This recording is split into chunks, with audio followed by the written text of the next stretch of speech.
I wanted to make sure I had this since we were going to talk about cleaving unto your spouse. I wanted to make sure I brought this with me. Right. Few definitions of cleave. Yeah. Yeah. Are we recording? Yeah, we're recording. Okay. Perfect. Perfect. So that's what we're going to talk about today, Cameron. Yeah. What so Okay. you watched the video of Sarah and I talking about cleaving unto none else and some of the struggles we had, and you told me you said, I'm gonna try and quote you, I'll come close. You said, "That's so foreign to me." Yeah. That was an issue. And we're Yeah. so similar in a lot of ways. I love to pick at the things where we're different because that's where I learn the most. Yeah. It was foreign to me because, it was, your wife wasn't sure she could trust you yet. Like obviously her father, she had grown up with her father. He'd been there forever.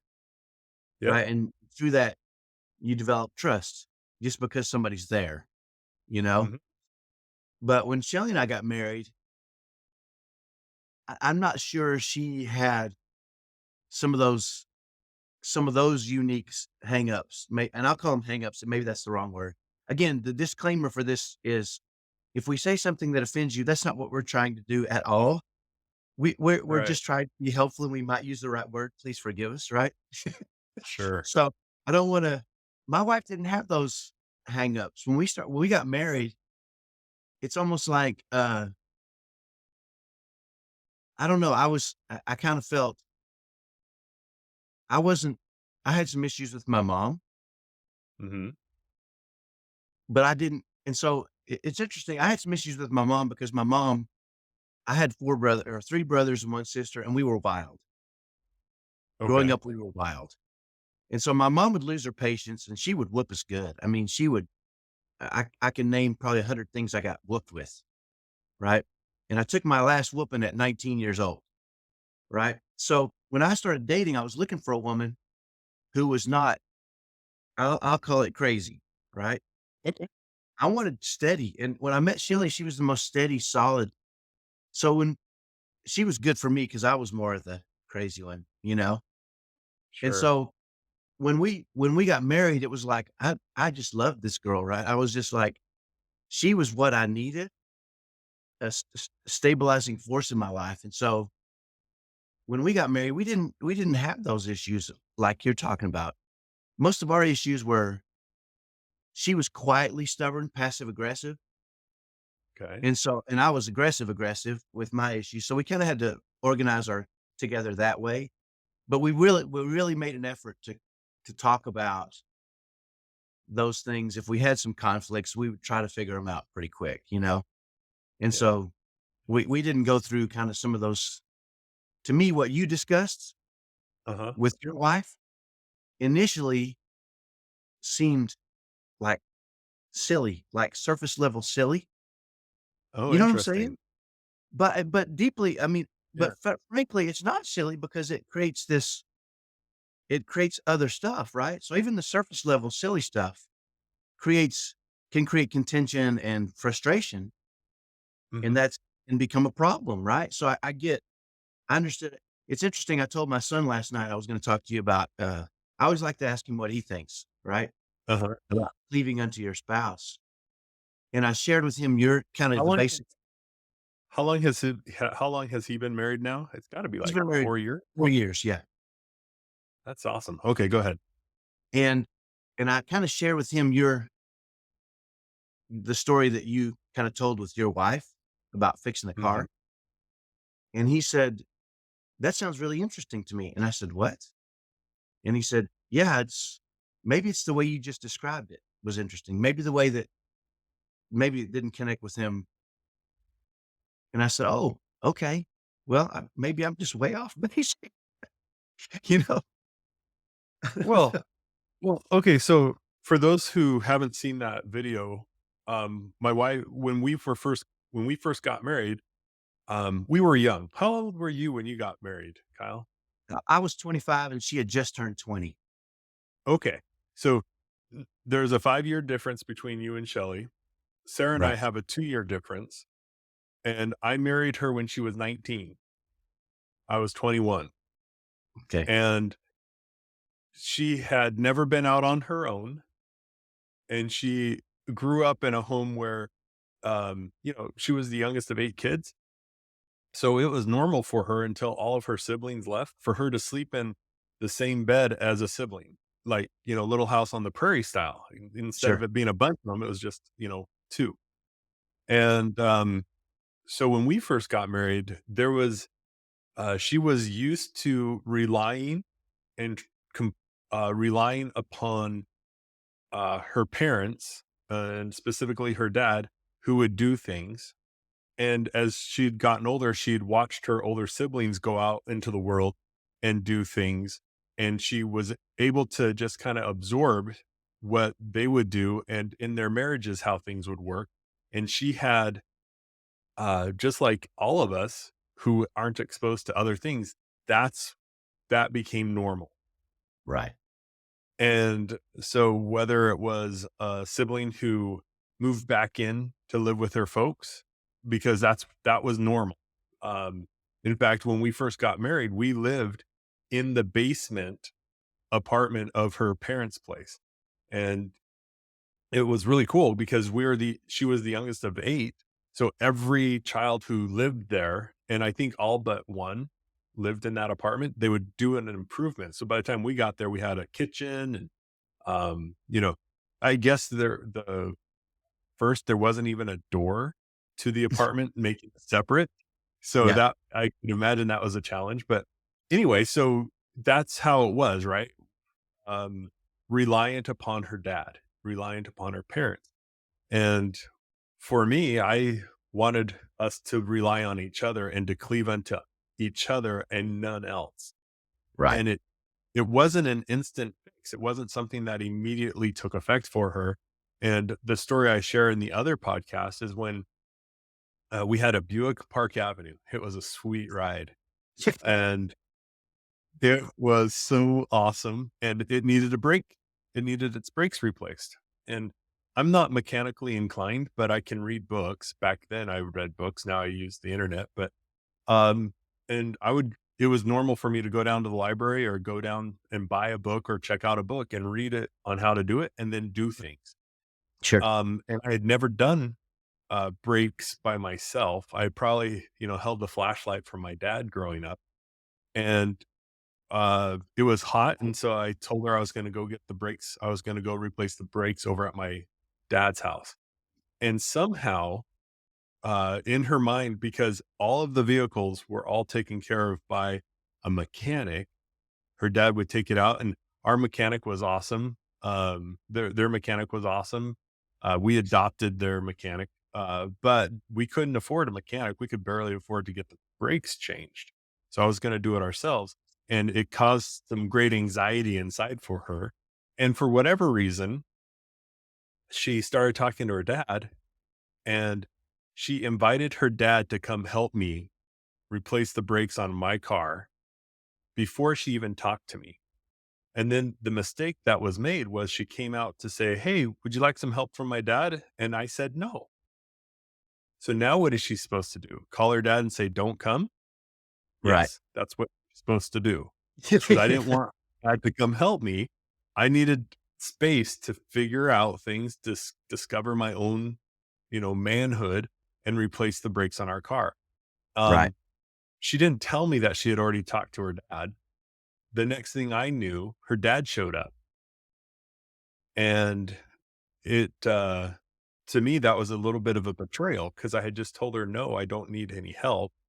And Right. then, half hour, 45 minutes later, her dad shows up to help me replace the brakes on a car. Right. That that was an example of not cleaving to anyone else. She didn't use me as her helpmate. She still was reliant upon her dad. Now, this was early in our marriage, but it was an example that was as clear as day to me of an example of where we weren't cleaving unto each other.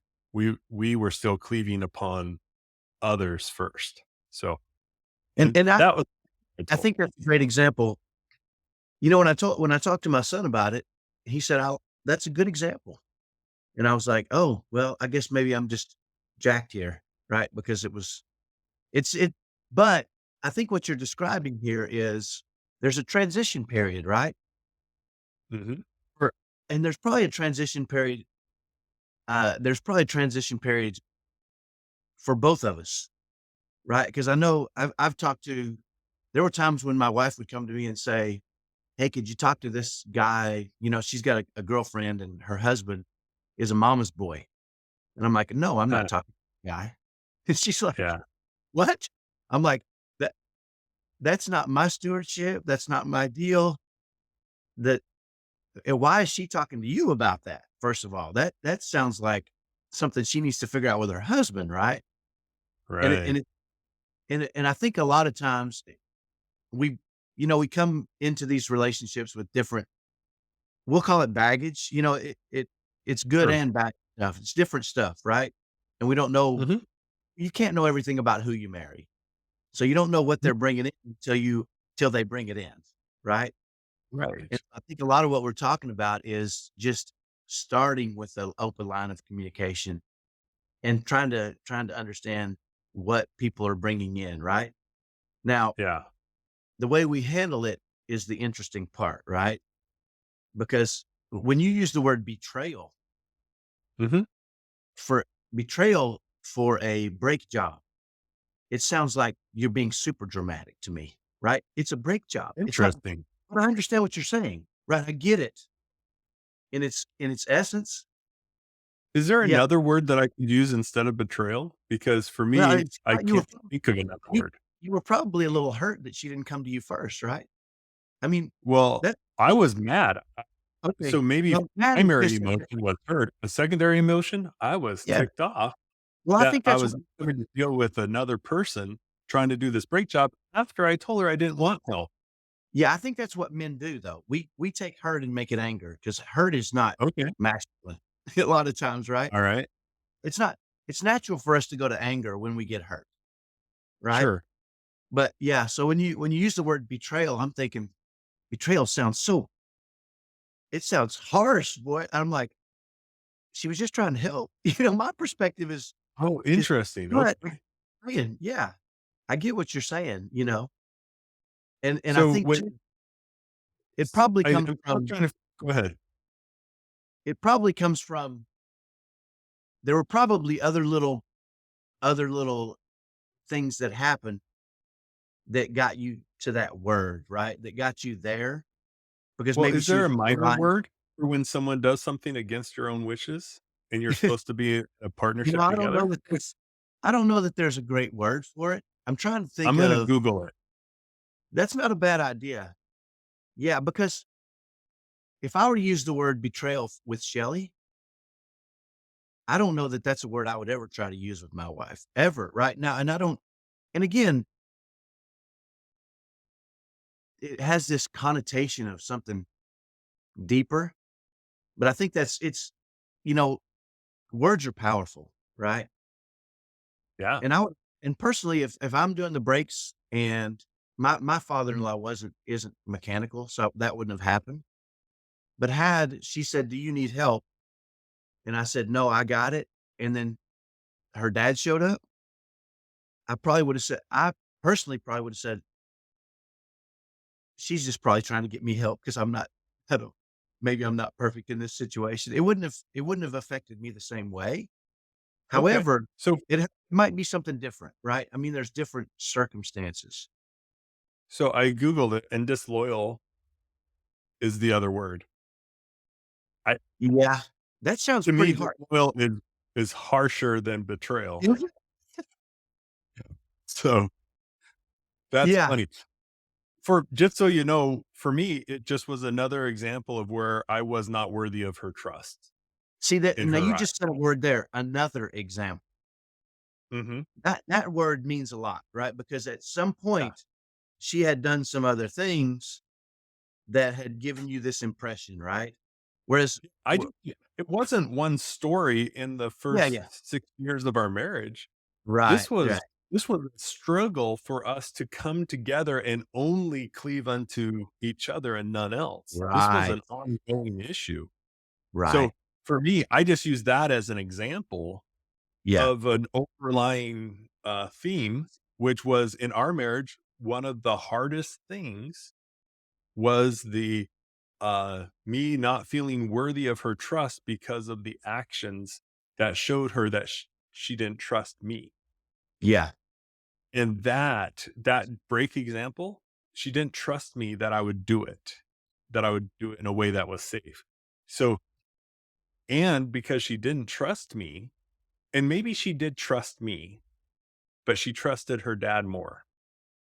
And that to me was, uh, can't think of another word, I know uh, what you're saying. Yeah. I get what your point. betrayal. Man, I wish, hey, someone put in the comments a better word, because Yeah. it was a request. She's, "No, I don't want any help. Don't call your dad." Mhm. And her dad showed up. Now, granted, she had talked to her dad beforehand, and then in Right. embarrassment, she didn't tell me, I Yeah. already called him on his way." In her mind, she thought I was gonna want the help, right? We were new at marriage. We hadn't been together for more than 3 years, I think, a total, like, from first date to this point. Yeah. And assumed that of course I would want help, not realizing that I needed to figure it out. And because of the way that I learn, I need space. I don't, I can't absorb information with someone directing me and telling me to do things. I need to actually look at the breaks, need to analyze, need to experiment a little bit, Right. and then reference material and then go to apply it. It's very frustrating for others because if we're chopping wood, yeah, show me the basics and then give me an axe. Tell me what to do to be safe and then get out of the way because I need to Gotcha. figure it out. Got to kinetically get my hands on and do it. So, Yeah, and that's something you may have learned late even after you might not have been aware of that in its in I mean, the oh thing yeah, is yeah, yeah, yeah, see, we don't we you bring some stuff in and she brings some stuff in and there can be conflict, right? I asked yeah, it was it because I asked my son about this and and the first thing that he said, which was interesting to me, is he said, um, see, and I think maybe because he's been around me so much, is that when kids come along, right, it can rip you apart or bind you together, right? And sometimes it can do both at the same time, right? sure, And this is gonna sound harsh to a lot of people who hear it, but my kids knew from day one, if we're on a boat, and you've heard this, Cameron, and the boat is sinking, and I can save Shelly, my wife, or all 6 kids, one or the other, they're gonna die die because 'cause I'm saving her, right? yep, She is top of the heap, you know? And that's the first thing he said to me when I asked him about cleaving unto your spouse, right? Is he said, "Is that" he said, "That gave me" he's my son, he would die in this situation. He said, "It just gave me confidence that you loved her." So he said, "I knew you loved me, right? We love our kids." sure, But then we got into a conversation about how moms, when they have kids, right? Dads become secondary for many, many, many years to the moms, right? They become that's secondary typical. Yeah, to and it's we have to understand that that's part of their process, right? We have to be patient and kind and loving because we do not appear to be like we're not gonna be top of the heap for a while. Now, but just because of I wanna say just because the motherings and nurturing, right? The way they have to one of I'll share something with you, it's pretty interesting. So, years ago, my wife used to like to buy old furniture, refinish it, and resell it, right? nice. Yeah, And I was her slave labor, right?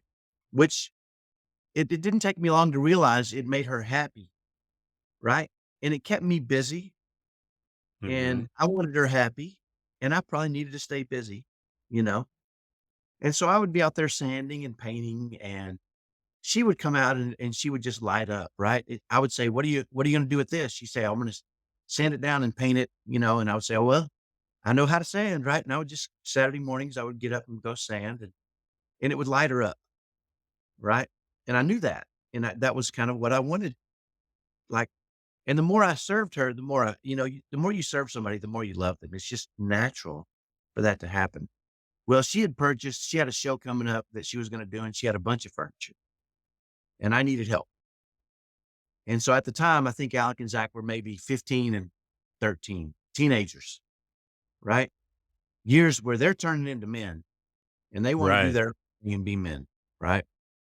Sure. When I said, "Hey, you 2 boys, I need you to come out here and help me sand this stuff," right? And they're like, "Really? I'm busy." I'm like, "Busy doing what?"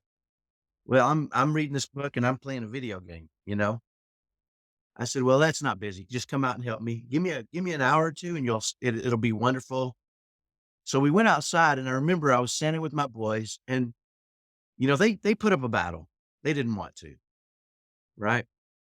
And Alec, my oldest, was more of a Zach was kind of he would just dive in and do it. He knew that he wasn't getting out of it. But Alec would, "Why are we doing this? Come on, dad." I mean, we gonna do this he just kept, you know, Sure. and finally he said, "You know what, dad? Why do we keep doing this? I mean," and I said, "You know what, son, you you learn, you serve people you love. That's what shows them you love them, right? And this makes your mother happy. And so I'm happy to serve because I know it's gonna make her happy. And you'll get the same result out of this. If you sand and she sees it, it's gonna make her happy. You're gonna be serving your mother. And we're doing it because we love her. And guess what? Next weekend there'll be more furniture. You're gonna keep doing it, right? This doesn't end. But we can do it one of 2 ways. We can do it, feeling disgusted, or we can whistle while we work and realize we're serving those we love, right? Right. So, uh, the next Saturday morning, Alec has something he wants to go do, and I hear the sander come on early in the morning, Oh, okay. like 8 o'clock in the morning. And I look over and Shelly's gone. She's already up, which is unusual for Shelly. Mhm. And so I think something's going on. She's either engaged him to get to work early or right. And I go Sure. downstairs and she's peeking out of the back. She's looking out in the garage. She's peeking through the door, watching him. And I said, "What's going on?" And she said, "Well, Alec wanted to do something this morning, but he came down and started sanding kind of early and woke me up." And I said, "Did you tell him to stop sanding and let you sleep?" And she said, "No, I came down and saw him sanding." I said, "What are you doing?" He said, "I'm sanding this furniture because I want to go do some stuff, but I want to get this knocked out." And she said, "Well, you don't have to do that. Why are you doing it?" He said, "Because I love you." He told his Oh, mom that. that's sweet. Yeah. And, and she was watching him, right? And it was really a cool thing to see him. It registered with him like a moment, and you don't really know what your kids catch and what they don't catch. Sure. But and during his marriage, I've seen him. She's his Alec, his wife is his queen. And he turns to her and he just talks to her like the sweetest queen, right? "Hey, what do you think of this? Is this okay?" And his voice changes when he talks to her than when he talks to us, right? And Mm. it's really cool to see that, and I can see what he's doing. And that's what you want. You want to model that, right, for your kids. You want them to see you talk to your wife in a certain way and treat her in a Yep. certain way. And I think that's a big part of cleaving is just realizing that a lot of that is just service. Your wife's gonna have you build planter boxes, and she's gonna have you do all these things that as a man, you're like, "I could just hire that out," you know? Or, "I I got better things to do than that. I wanna go play golf," right? Or whatever it is you decide you wanna do. But to me, there's so much value in doing it, even if you can hire it out. I don't want her seeing Mhm. some man build that for her. I want her to see me building it for her, right? Because it shows her the service shows her that I love her, you know? And to me, that's a lot of what cleaving is, right? Is just being Yeah. willing. being willing to push yourself aside and just do what because you know you want them to see your love for them, right? So for you, doing those little acts of service was an expression of love. Have you read the book, The Five Love Languages? Sure. Or are you familiar with the concept? I am, yeah. Did you know that I didn't discover until 2 years ago, maybe less, that my wife's love language was not words of affirmation? I thought that's Yeah, what her love language was. It what wasn't. yeah, right. My It's, wife wasn't either. yeah, Yeah. which is a shame because I was really good Yeah, at that's pouring kinda out words of affirmation for her. obviously, your love language is words of affirmation probably because that's what you typically, we determine what Do what ours yeah, is, and then we push it on somebody else. Yeah. No, I get what you're saying. Yeah. yeah. Did you So, find out one what it of the things was now so you I can focus did, on and it's okay, acts good. of service, and what's funny about that, Kyle, is as soon as I started using the combination of words excuse me, as soon as I started doing acts of service, I s I s pointed out to her that the reason I'm doing this is because I love her, and what's Yeah, funny about that is I was telling someone else this, and they said, "Well, that just blew it." I was like, "Why is that?" And she goes and the lady, it was another person, she goes, "Because that totally defeats the purpose." I was like, "Oh, no. Your love language is not acts of service because it she glows. My wife glows when I say, 'Hey, I just scrubbed the toilet without being asked,' which is funny because, I'm an adult. I scrub the toilet. I used to scrub the toilet anyway without being asked. But right. now I say, 'Hey, I did this because I love you.'" And she just smiles, she just Yeah. kinda lights up a little bit, and talk about a way to get me to do anything. I don't it can be something I absolutely despise and hate, but to get that little bit of a smile and a little bit of glow, I'll do that all day long. So, anyway, and now when I'll go load the dishwasher or do one of the chores that the kids didn't get to, and instead of just letting it go, I'll just say, "Hey, I went and did this." And I have to point it out because she has so much going on in her life, and there are so many people that could have done it. I want her to know that I did that for her. And Right. this other person was like, "Nah, that weakens it." And I totally disagree. It does not weaken it in this case because she wouldn't know Yeah. if it was me or one of our other awesome kids that might have done their jobs or done something. So, Yeah. It's interesting because even though I'm okay with acts of service for my wife, that wasn't her love language either. So, her love really? language was time, just spend time with her walking around and chat. So, it if we would go somewhere, like if there was the Nutcracker or something comes and I just buy tickets without her knowing and we go together and I say, "Hey, we're Nice. going somewhere, put a dress on," or whatever. That was it for her. And so but yeah, you gotta figure out what it is, right? But Mm. certainly, I think, I think it's not a bad idea to do all of them, right? All the love languages, Cover all the bases. cover all the bases, right? One of the one of the interesting things is hers wasn't acts of service, right? But my Okay. wife, I knew here's what and for those of you that don't know my situation, my wife passed away almost 2 years ago. So some of the people listening to this may not know this, and we were married for 30 years, and we had created what she and I both called a top 1% happy marriage. Now, I don't know how that can be quantified, but it doesn't really matter because I said it and she said it, and that's what really mattered, right? And I think Yep. because we both said it and both believed it, it was like this self-fulfilling prophecy, right? We went to Mhm. uh, we went to the bank one time to move our money from one bank to another. The bank changed ownership and it was a mess. And I How tried to buy how some long different how long have you guys been married at this point? about 25 years. Okay, Yeah. so this was just 5 years ago? 10 Yeah. years ago? Yeah, not long, not too long ago. Okay. And the bank changed ownership. We go to Walmart, fill our basket up, and they won't take our card to buy the and it's we have to push the basket to the side. I call the bank and they say, "Yeah," whatever their excuse was, and I said, "That's the last straw. I'm moving my money," right? So, we Yeah. go to the bank, we sit down in front of this lady, this banker, and we say, "Hey, we wanna move our money from that bank to your bank." And it takes a little while, and there's a little you gotta sign certain things and do things. And my wife and I are just sitting there chatting as we do this, and the ladies, "Sign this, do this, let's transfer this," and at the end, the lady says she smiled at us, the 2 of us, and she said, "Are you guys newlyweds?"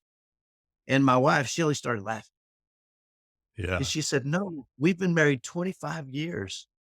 And the lady was just shocked, and she said, "It's not unusual for couples that are in their 2nd or 3rd marriages to come in here newlyweds and act like you act. But I've never seen a couple that's been married 25 years that talk to each other and have so much fun like you 2 just did." It's just and as we left, my wife said Shelly said, I feel like we just, reignited her belief in marriage, you know? And and I think it's because, uh,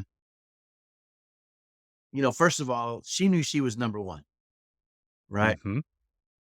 And, you talked about a little bit before how when you come in with different things, right?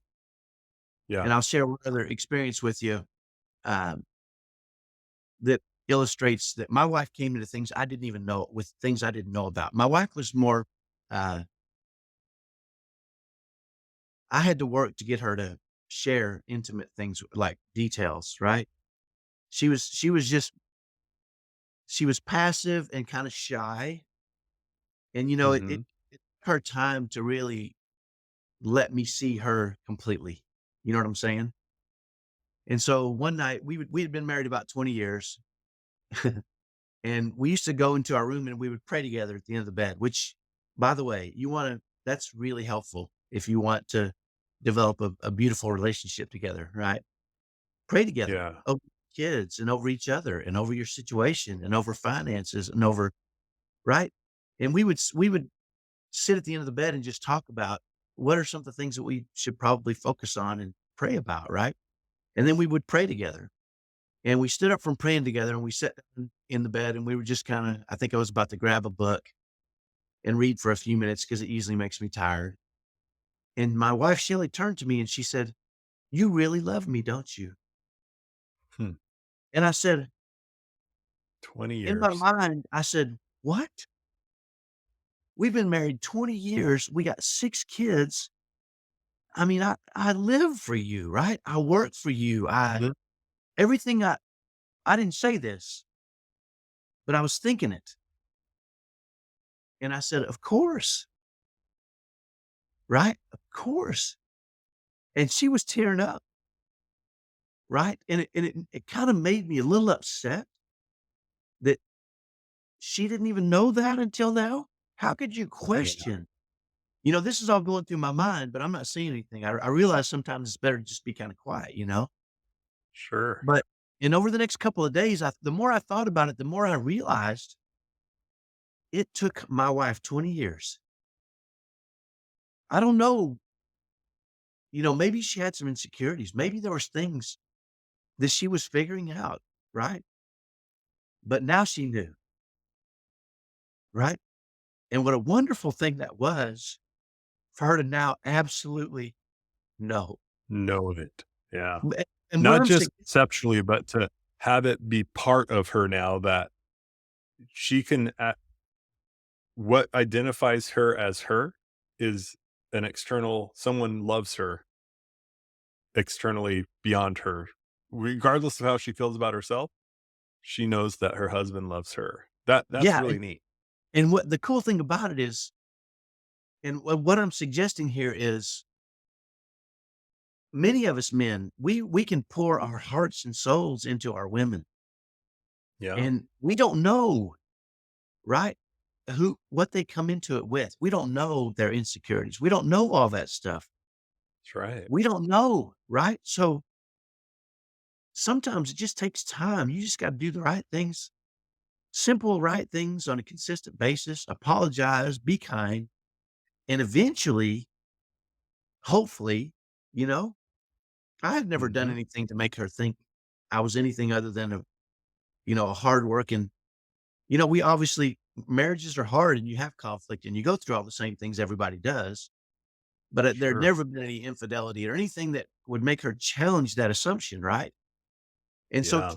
for it to take her 20 years made me realize that there's probably, people that are in 15, 16, 17, 18, 19-year marriages that your wife might not really know. She Mhm. might still be figuring it out, right? And so it's important for us men to understand we gotta give them we gotta keep proving it, We just gotta keep proving it and Yeah. don't ever stop trying to prove it, right? That it's interesting because to earlier you said there's a transition period. And I think that's true for all of these things. There's transition periods and some of them are short for some people and some of them are long for some people. But I think there's probably a bell curve where, there's the exceptions on either end, but the majority of women, I feel like they don't internalize the good and the positive about themselves from the perspective of a spouse for a very long time. And it's almost as if they're just waiting for this negativity, this little seed of doubt just to be proven correct. And I've seen it where things are missed. One, I'll give you an example. You can have like 30 acts of love and then a negative little seed, one thing, it sprouts. And that's what they nurture and, they feed.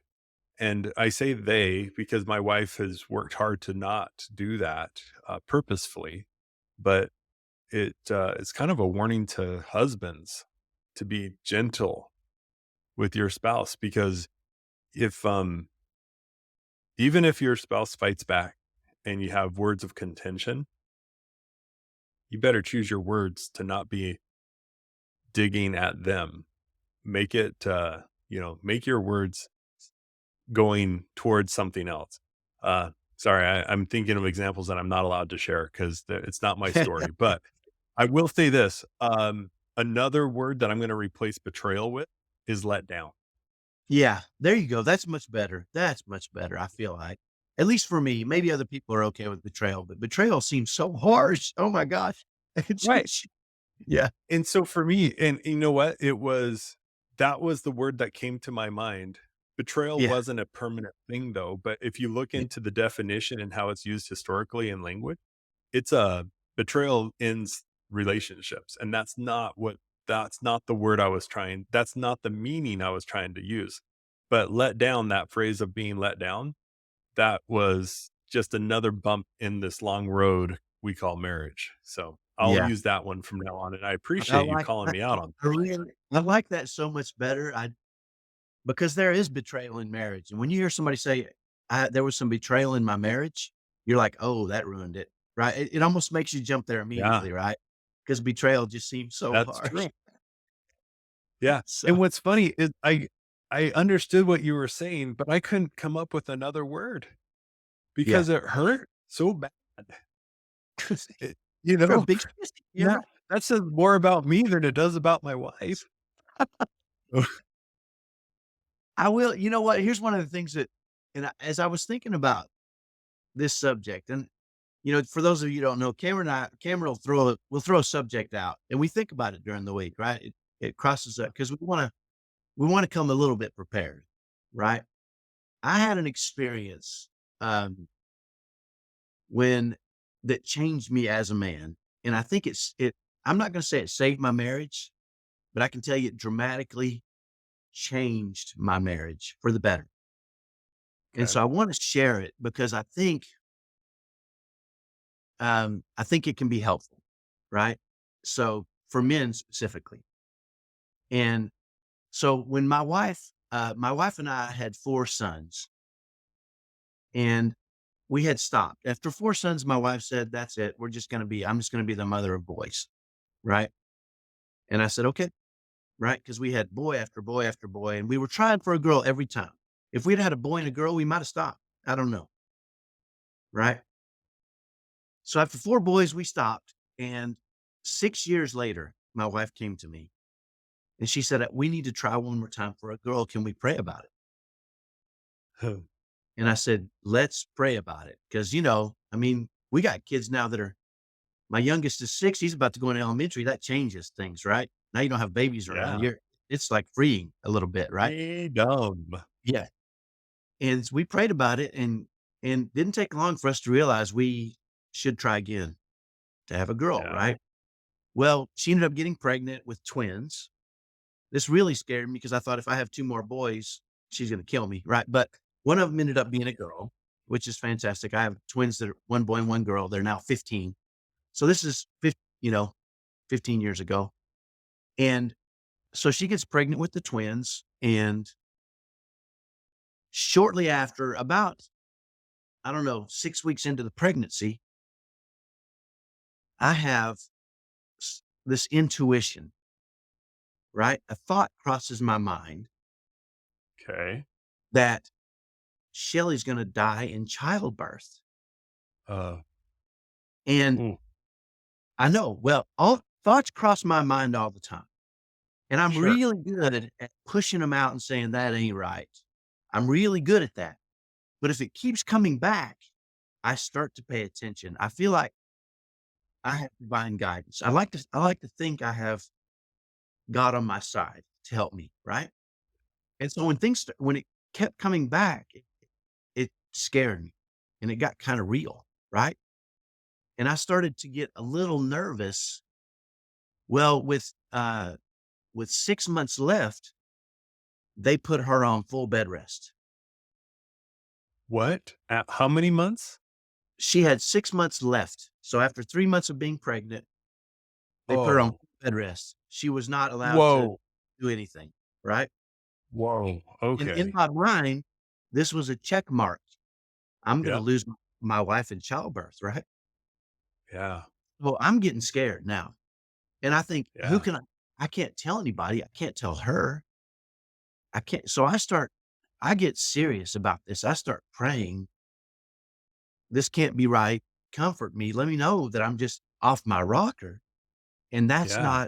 that is not what I received back, Oh, okay? I received back, "Prepare yourself," right? So I'm inside. Now, keep in mind, I'm really good at hiding my pain, right? sure. And I don't wanna and I could be wrong, I'm hoping I'm wrong. And I don't wanna dump this on the world, or it's all me. It's me and God, right? Mhm. So I start kind of a little preparing, but thinking I'm just can't be right. This can't happen, you know? And I'm praying to God Right. this. Well, with 6 weeks left, they take her and put her in the hospital. They take her away from us. Yeah. Put her in antepartum or whatever it's called. Yeah. Yeah. Woof. And this is another check mark in my mind. And now I get serious, real serious about preparing, right? And I remember making a plan. I'm a planner.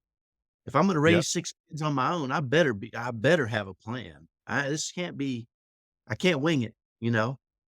But one of the things that I start doing is, at the time, my 4 oldest boys, the youngest is 6 and maybe 9 and, 13 and 16 or something.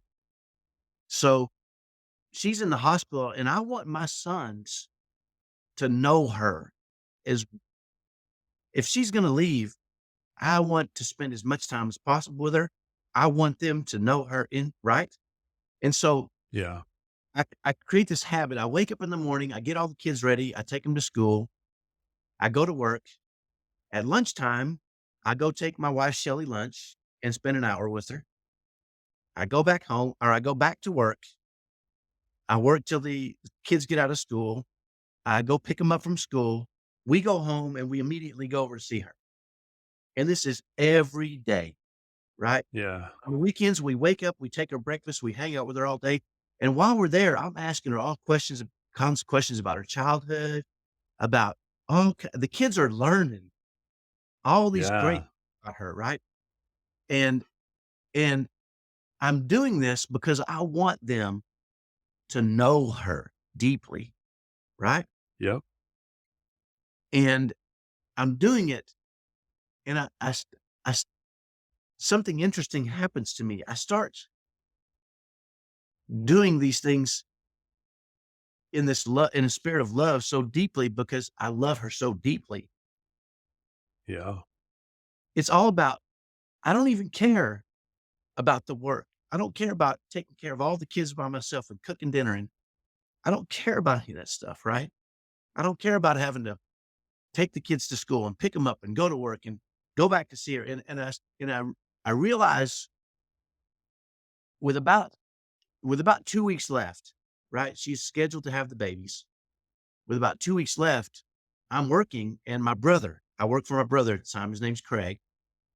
Craig walks by my office and I'm distraught Yeah. and he sees it, right? And he says, "What's going on?" And I said, "Nothing. I got it, you know?" And he says, and he walks in my office and shuts the door and says, "What's going on?" Right? And this is the first time I've told anybody. So I tell him what's going on. And he stands there and just listens for a while. And then he says to me, "You know what? Maybe there's a lesson for you to learn. And if you learn the lesson, maybe she doesn't have to die." Ooh, These are his that exact words. that's a blessing and a curse in a sentence. And That I think, oh, and what it does for me is it gives me hope, yeah. right? And I think, what do I need to learn? Right? And if I can learn it, she can stay. Right. And so I realized very quickly in that moment that the old Kyle, I would do things out of obligation because I was supposed to be a good husband, right? Mhm. If she asked me to do the dishes, I would do the dishes because I'm supposed to and I'm a good husband. But sometimes I would seethe. I would seethe. I'd come home from Mm, work and there's dishes in the sink. And I'm like, what did she do all day?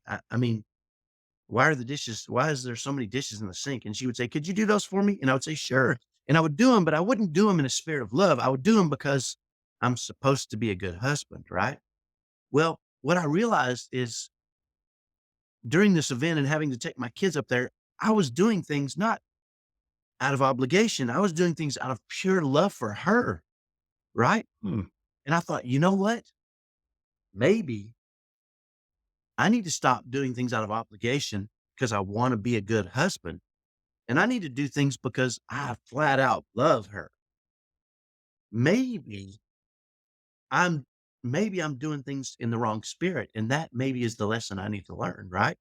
So I'm filled with sure. hope, right? I'm filled with this hope because I feel different. I feel like, and I'm telling you, you read in the scriptures how people would pray for hours or days, or let me tell you, I understand that now Yeah. because I was praying for her to be spared and for me to learn whatever lesson. Well, anyway, the good news is she was spared and the kids are healthy and and it was interesting because it changed me to my core, this experience. And I Mhm. would get home from work and I would see dishes in the sink and I would run to do them because I loved her and I would feel great about it. And she would say, "Hey, Kyle, could you help me with this?" And instead of doing it because I was obligated to be a good husband, I would run to do things for her because I loved her and I was so grateful she was here, right? It Yeah. changed me, the spirit of in which I served my wife. And I'd say about 6 to 9 months after the kids were born and we're at home one night, she came to me and she said, "Something is different. I feel like you love me more." And she said, "What's going on?" And I said, nothing. It's not something, I mean, how do you tell somebody, I right? was scared you were gonna die, so I thought I'd actually show my love through action. Yeah. Just tell just Well, say, "Uh, she said, I thought you were gonna die. It's "Yeah, just an so, old I habit. love Don't you." worry, it'll wear off in Yeah, yeah. years." Well, it was interesting because she said, "No, I really wanna know. You're different. You're I it feels different. The way you do things feels different." And Yeah. so I said, "Well," and I shared with her, and we both cried, right? And it was Mhm. she said, she said, "Did you write out a plan?" Because she knows me, right? When things go Yeah. wrong, I say, "We need a plan." And I say, "Yeah." And she said, "Can I see it?" And I said, "Really? Do you really want it?" And she said, "Yeah, I want to see it." It was 12 pages of detailed plans. And she just, you know, we just looked at it together. We were so grateful. Right. And I think what happens is, as men, sometimes we do things out of obligation, right? We think, I'm being a good man. I'm going to do it out of obligation. I'm going to serve because it's what I'm supposed to do. Mhm. And I don't know that I could have learned that lesson any other way unless I was pushed to the brink To the of brink. tragedy, right? Yeah. I had Yep. to be pushed into the deepest, longest lasting, most painful experience, right? It was brutal. And I couldn't tell anybody. I suffered alone, you know? And I'm so grateful for that experience because it changed the way I did things for her and how I served her. And I think that's a big part of cleaving, right? It's not just service, it's service in a spirit of just love, right? Doing things not because you're supposed to or you're obligated or it's what good men do. Do things because you love them deeply, because you care, because you want them to feel that deeper love, right? And I don't know, maybe not everybody even gets there, but I'm so grateful now. I think that's one of the reasons she actually came to the conclusion that I actually, you know, really truly loved her, is because she felt it more than just me saying it or acting like it. She felt it, right? And I think that's a big part of cleaving is realizing service is not enough. Service in a spirit of love, true love, right?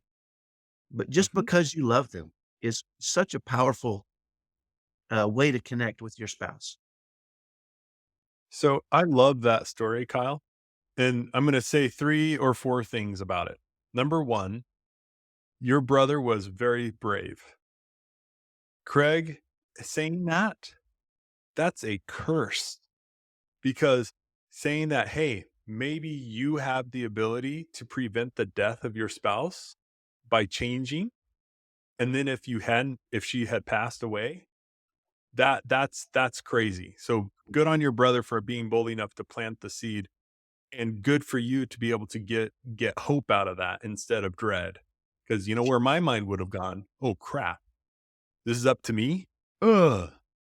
And then, um, I love you call it obligation, I call it duty. And I love doing things out of duty because I recognize that I don't have to like it. And that's not what you're saying. You're not saying to stop doing that which you should do. You're saying look for the higher calling, the higher purpose, the higher motivation. Get more out of what you're going to do anyway, because you're going to do it. We're meant, we do stuff all the time we hate. That's, you know what? That's kind of the definition of being a man is to do the stuff that Yeah. sucks and that you don't want to do. That's, that's maturity in becoming a man. As a teenager, you do things to avoid doing the things you don't want to do. When you grow up and you become a man, you go, you know what? This stinks. I don't want to do it, but I'm going to do it anyway. I'm a man. Right. So you're not saying to stop doing those things. What you're saying is now that you're doing those things you ought to, see if you can find joy, see if you can find some purpose, higher purpose in doing it beyond just duty, which is a great starting point. And I think everybody should do things out of duty. I do too. But Right. there is a higher law there, and I love that story transitioning from sense of duty to sense of calling. And that's really neat because you went from doing serving your spouse and your love, your the person that you love in a certain way, and you're doing it out of duty and obligation, and you made it so that it was a much higher, fuller calling, and it's much more rewarding to do it that way because you don't have that resentment. I feel yeah, I went from seething to I would come home and look for dishes, and I would be happily washing dishes. It wasn't long after that that I realized there was 2 things my wife didn't like to do, right? Yeah. Dishes, and she didn't like folding clothes, right? The rest of the Huh. stuff she was good with. Well, those became my things that I loved to do, right? And I would come home and look Mhm. for dishes. I would come home, look for clothes, and we would be doing stuff, and I'd be folding clothes, and she'd say, "Stop. Just talk to me for a little while," right? And I'd say, "Okay, I'll stop." But I Okay. knew, and she knew, and I know she inherently knew, Yeah. he's doing that because I don't want to, and he loves me, and he's doing it happy, right? And to Right, this day, yeah. man, I can't fold clothes without smiling because I feel like I'm serving. I look for dishes. I look for Yeah. clothes folded, and there's plenty with my kids, right? And so Sure. it fills me. When I get to fold clothes, there's some in the dryer right now that are dry. And as soon as they're done, I'm gonna run back there and grab them and fold them Yep. because it feels like I'm serving her. And that feels so good to me still, right? Those 2 things specifically feel so good to me that Yeah. it's something I look forward to, right? And I think that's kind of the point is that you made a great point. You're gonna do it anyway. Why not get everything you can out of it, right? Why not do it happily, number 1, and get good stuff for you out of it, and number 2, let your spouse see you doing that. I don't I think the lady that you talked to that said you ruined Mhm. it when you told your spouse that you were doing it, my wife didn't Yeah. like to hear that either. I've tried all kinds of things with her, but she saw it, right? If I said, "Hey, I'm doing dishes because I love you," it would ruin it for my wife. She is the same way as that other lady, Yeah. but It's she not saw it's not her love language, so right, right, right. But I know I would come home from work and head to the kitchen and smile and start washing dishes. She'd say, "Come down and" well, first thing I'd do is she taught me to come in and kiss her and say, "I love you," and first, when I got home, I hunted her down. Mhm. No matter what she was Yeah. doing and gave her a kiss and said, "I love you. I'm home. I'm happy to see you." That she taught me that. That's the first thing she needed. And then I would head to do dishes or fold clothes, right? And she would all the time say, "Stop, come hang out with me for a little while," right? But she knew why I was doing it. And Mhm. and I'm a big fan of leverage, and you know this. If you're gonna do something, get everything you can out of it, not just for you, but for everybody else Yep. too, right? And a big part of Yeah. that The most is, good. yeah, get it's the bar graph, right? How much good can you get out of it? How much good can you give out of it? And I'm gonna fill as Put as many many squares fill as many squares as you can. and I'm gonna You be thought remember drawing that on the whiteboard for I'm everything? I'm gonna be Marketing. very thoughtful in how I approach everything, right? Because I'm gonna get everything I can out of it, and I'm gonna make sure everybody else gets everything they can get out of it, right? If you have to do Yeah. something, get everything, right? I'll share a quick story about John Cox. You know John Cox, right?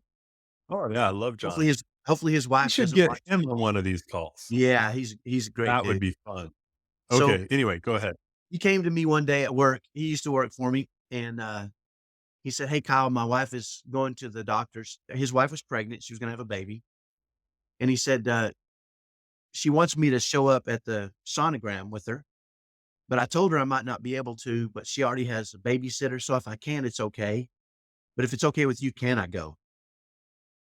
And I said, "Well, it sounds like you've already got it cleared that she knows you may not be there." And he's like, "Yeah, she already has a babysitter, so if I can't go, it's okay." I said, "John, this is a great chance for us to leverage this for you." He said, "What?"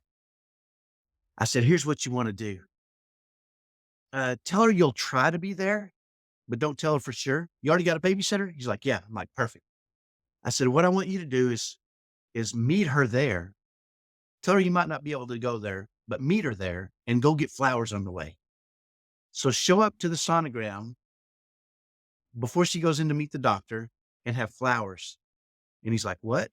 "Yeah, and then you tell her, you say, Kyle really didn't want me to go, but I said I really need to be with my wife. And so I told him I'm going." And Kyle said, "Okay, if you need to be there, go and tell her you fought for this, and then go over there and give her the flowers, and then take her out to lunch afterwards and take your time. Come back whenever you can, right?" And John's like, "What the crap?" And I'm like, "Dude, leverage this. I mean, show her how much you love her. I mean, this is a great opportunity. You already got a babysitter? Yeah, perfect. This is perfect." I said, "Take a 3-hour lunch if you need to. I don't care." And so that's what he did, right? Now, I don't know exactly the words he used or anything, but Sure. he came back and he said, "You have no idea." And for months after that, she was telling all her friends what a wonderful, great husband he was, right? Because he Mm. thought, how can I express my love in a deeper, more full Biggest fashion? way, yeah. Let me think this through. Now, some people might call that manipulation. I would call it love your wife. Love the Yeah. crap out of your wife. Do it. Love your wife, right? I mean, she, this, and I've told you this before. My wife liked flowers, Mhm.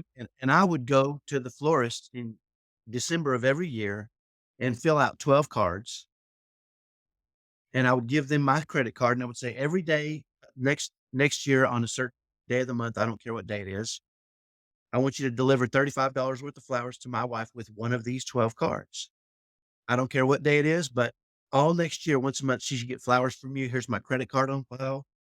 Make sure they're great looking flowers. You've sold, 12 times $35 worth of flowers all year. If you do a great job, I'll renew." Right? Yep. And my wife once a month would get flowers. And some days it would be after we didn't get along the day before. Some days it would be when we're getting along wonderful. It did not matter. When I got home from work on the day she got flowers, she ran to the door and she hugged me and she said, "Thank you so much." Right? And I knew she liked flowers, but I'm not the best at remembering all these things, right? I got a lot going on. Sure. But if I can systemize it, and well, here's what's interesting. I told some friends about this. You're not the first one I've told. I've told a lot of people about this. You know, Yeah. eh, and we're not good at showing our wives we love them sometimes. Well, whatever we can do to magnify that they know we love them, we should, right?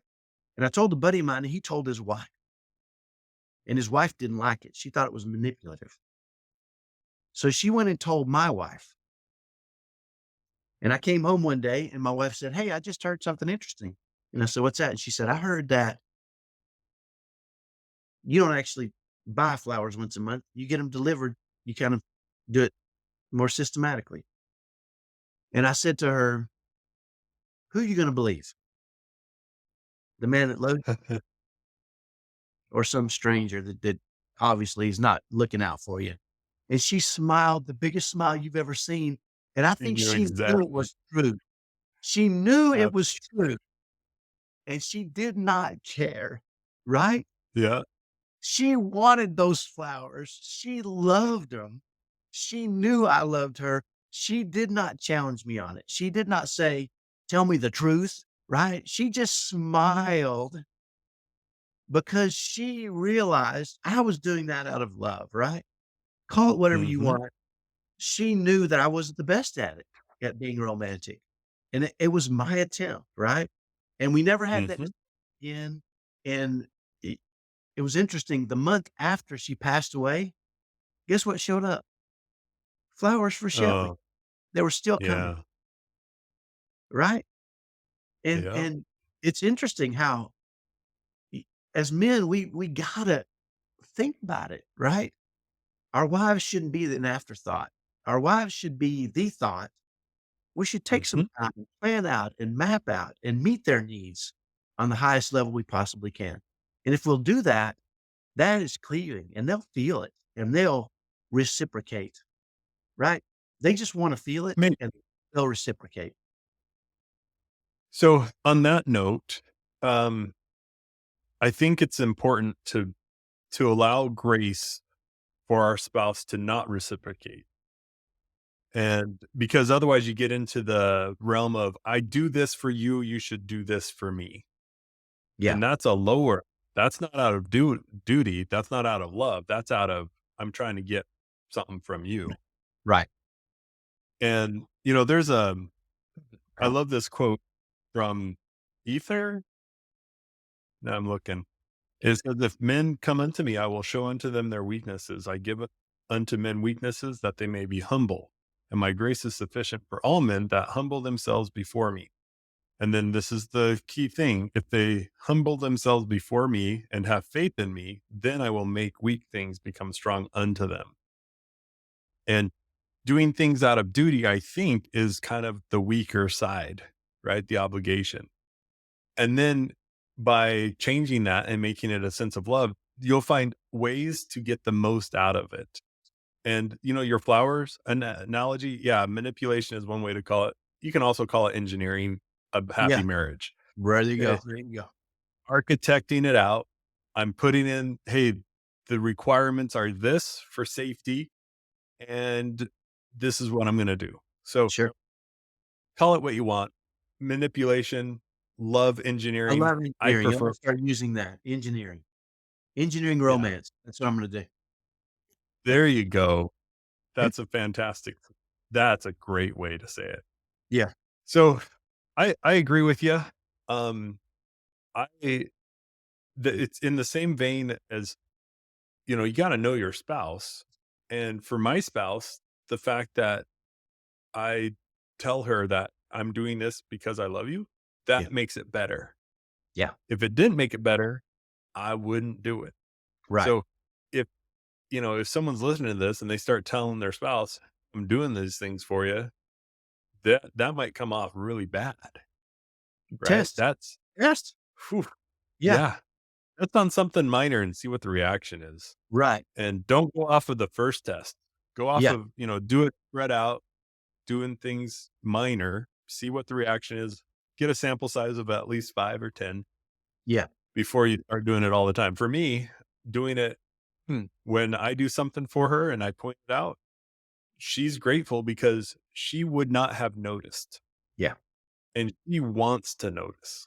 sure, But sure. there's so much going on in her life. She's got the focus on the kids, which, we talked about earlier. That's Yeah. kind of that nurture spirit. And this is an interesting one. Have you ever been jealous of your kids? No, never. I'm not Yeah. I don't I'm not kinda I'm really not that way. Yeah. I think it's, my wife my love language is words of affirmation, but that was Hmm. my wife never did that. Yeah, and so maybe this is probably a good point to transition to you said grace, and I think that's a Hmm. beautiful way to approach it, right? Because, my wife, I can't recall her ever really saying to me, "I love you" first. Hmm. If I Yeah. said, "I love you," she would say, "I love you too," right? There was no and I knew she loved me, but she was not a cheerleader at all, right? So, I've talked wonderfully about my wife, and there are so many wonderful things. This is a side of her that I was never ever gonna she was never gonna I was never gonna get that, right? I had to Sure. become you probably know this, I had to become my own biggest cheerleader, right? Yeah. I had to I had to perceive those things, right? And I had to look for ways that she showed me she loved me and form fit, right? Because if I would have ever said to myself, I just wanted to say I love you first and if I told her that, it just wasn't her nature, right? And I would have been disappointed forever. You know what I'm saying? And I think it's important for us as men to realize there's we have to give them grace in a lot of areas that there there's certain things we're never gonna do, right? Because our nature is just a certain way, right? And we wanna change that and be as good as we can, but we also need to extend a lot of grace to our wives and say, I gotta figure that it's we can't change other people, we can change ourselves, right? And Yeah, so it's I've true. gotta figure this out so that I feel loved. I know she loves me, right? And I need to feel loved, and I need to figure this whole thing out. And it was one of the things that was one of the things I kinda struggled with early on, and I kinda started to come to the conclusion, she's here, we get along, she loves me, and Sure. after she passed away after she passed away, I actually had people come to me and say, "Let me tell you what Shelly said about you." And I'm like, Uh, "Why did she say that to me?" Right? Why did and maybe it's because I have this I think people think I'm pretty buoyant anyway. He doesn't need it, well, right? you are. I am. He doesn't need to Mhm. hear that he's doing a good job. He knows it, right? Or I think people perceive that of me, and you might tell me Mhm. yeah, okay, you probably nod your head. Yeah. He's doing fine. He doesn't need to hear it. He knows, right? And I think that's kind of the vibe I give off. But I had multiple people her friends come up to me and say, "I want to tell you a story about one time she told me this about you." And I'm like, "Holy crap. I wish she would have told me that." Right? I could have used that. Mhm. But knowing that she was out there doing that third party kind of stuff was made me feel like it was in her. It was just this thing between us, right? And obviously you have to extend that grace, right? There were so many things I Yeah. did. There's probably so many things that your spouse does wonderfully that it becomes second nature and you don't really focus on those wonderful things. You tend to find the things that annoy or frustrate or aggravate. Right. And spending time in those areas, it makes you start to ignore those wonderful things.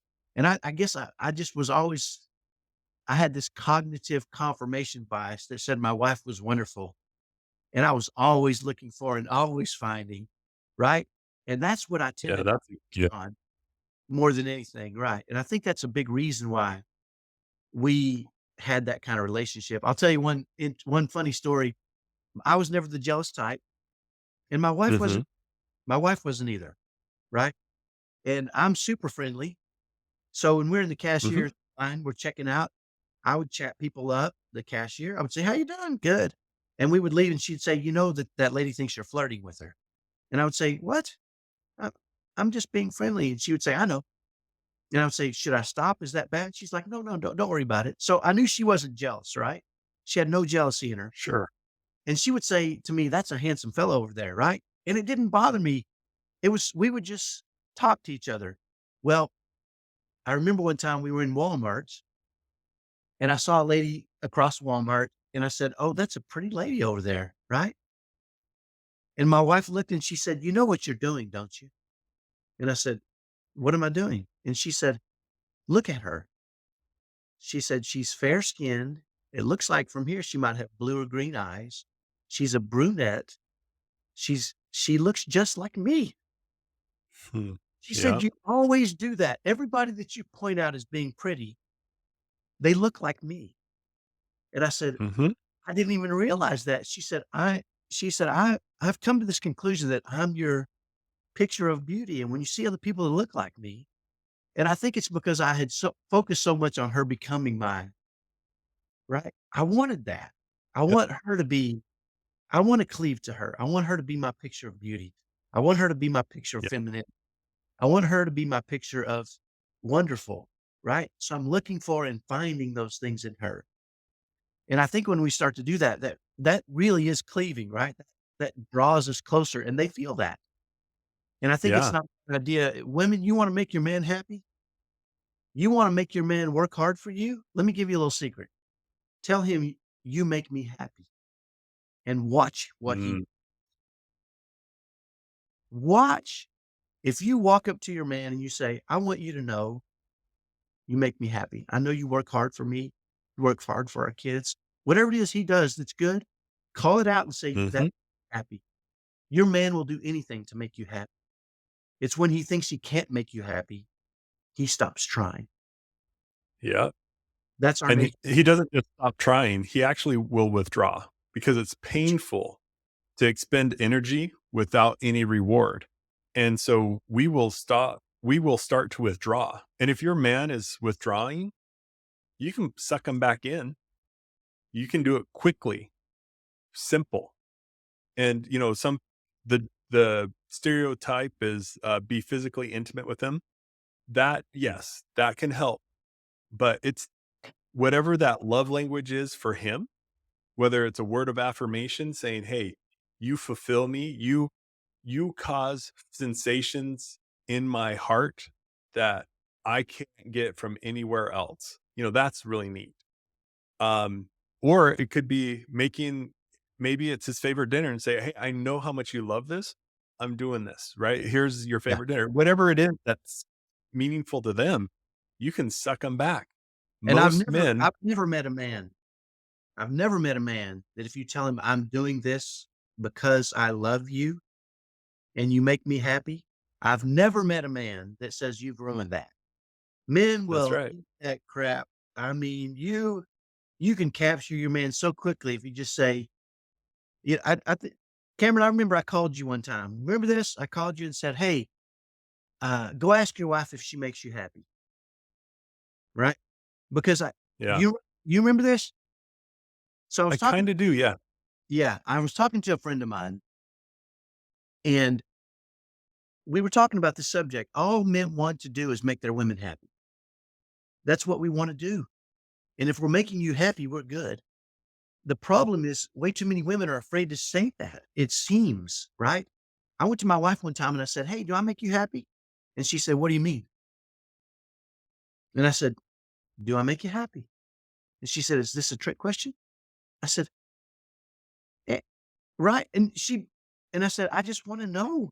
She said, "Yeah." I said, "Okay." It took me 3 times to, all I want to do is make you happy. Just right. Well, I thought, I got a great wife. So I started calling on my buddies. I said, "Hey, I got a question for you. What? Go ask your wife if she makes you happy." And what to see what she says. And I called about 10 friends. You were one of them. Yeah, And I remember your wife said, "No, you're not supposed to make me happy. I'm supposed to make myself happy. It's not your job to make me happy. It's my job to make me that's happy." right. And I said, "See, I told you. I'm Yep, telling you, women, just say to your husband." And you know what? If you don't feel like he does, look for reasons that you can call out, and yeah, he will identify. intensify those reasons. If you say it And makes you know me happy, what? Here's the real secret. If you do that if you do that, it will make you happy. it If will, you look for those things and you you will call it find out, it. it explodes inside for you. It just doesn't help him, it helps you. You know what? What we look for, we find, right? If you look for Absolutely. reasons that your Yeah, husband makes you happy, you will find them. And if you go tell him, he will he will magnify those things. Because yeah, I promise you, the reason men give up and withdraw and quit caring, it's not because we don't love you, it's because we don't think we can make you happy. We try. But if we don't feel that, or you don't say that, or we just go, "Nothing I do makes her happy. I'm giving up." And that is dangerous, right? And yeah. so, you It's know, why faith is such an action word.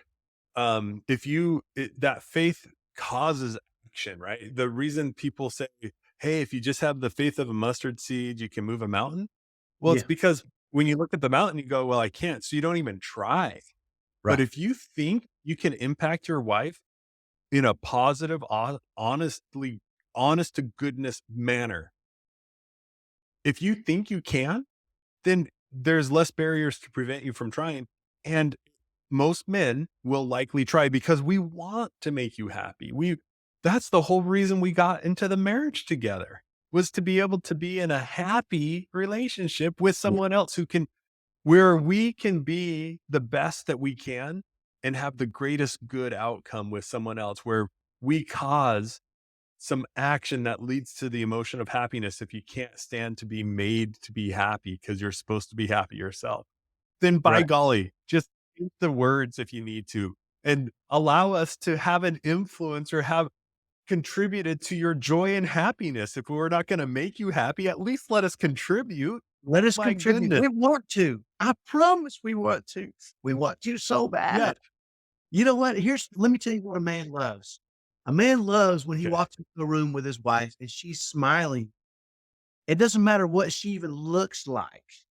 Okay. It's not your figure or your hair being right or your eyelashes or what shows what a man loves is when people see his wife happy because they know Mhm. he's making her happy, right? This is I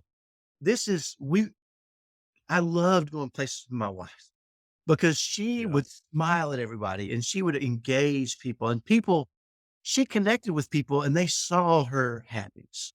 And I'm telling you, Yeah. I felt like I was part of the reason. And it made me glow, right? It just and that's what men want. You know, you see sometimes couples walking around together and men just seem defeated, right? They're not because they're trying and and the women are, it's just, man, if you can smile with each other and walk around happily, it makes such a difference. And maybe that's the point to this whole thing is look for and find wonderful and beauty and joy and service in your spouse. And if you look for it, you'll find it. And if you find it, announce it to each other, right? It's okay to pump your spouse up, right? It's okay. Yeah. It's not, and I think that's when I talked to my son, he said something that was interesting because he knew we were a team, right? It was Shelly and I against the world. And by the way, my kids were part of the world. They weren't, I mean, they were also my kids, but it was her and I against them in some cases, right? And they realized those two are a team. Those two, they're inseparable, right? They're one. If I talk to mom, I'm talking to dad. And there ain't no going back and forth between the two of them, right? They're together on this Mm. crap. And it saves you a lot of problems and trouble because kids can use you against each other and they can create conflict if you are not, together in your approach to a lot of things, right? Finances, you got to get together on this stuff and cleave in all those areas. And when you do, it'll connect you in a way that people will see that these people are connected. You know, I had a guy Mhm. come or a lady come up to me one time. Uh, when we used to go to church, I had one son that didn't like to really get ready and he was always kind of late. So I would take half the family to church and we would sit on a certain row every week. And my wife would come in sometimes on time, sometimes a minute late, sometimes 2, 3, 4, whatever, sometimes 10 minutes late. But every time she would come in, the door would open and I would see her walk in and it would light me up because she had this feminine beauty about her. Right. And it would just, and I remember I started looking for it. She would come in, she's wearing a dress, she's dolled up for church. Right. And it's, it's my picture of her just feminine beauty. Right. And she would walk in, and I had a lady come up to me one day and she said, "I love watching you watch your wife come into church."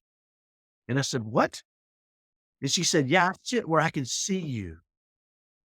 And she said, "I can see how you look at her." And I said, "Well, go tell her that."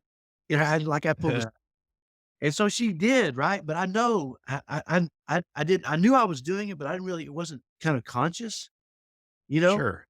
But I know it mattered to her too, because I was watching. And I wanted to see my wife walk in, right? And I just Yeah. wanted to see it every Sunday, and and she would come in with this look on her face, right? Even though she'd been battling one of my sons to get to church, she would come in and she would smile at me, and I would smile at her, and sometimes it would be a smile of, "You was troubled today? I'm here now, you can help me out," right? Or sometimes it was a smile that he did okay, right? But it was, "Oh, we knew we were a team and we were gonna battle this together, no matter what it was," right? So Mhm. I see you looking up That's something. fantastic. What's on your mind?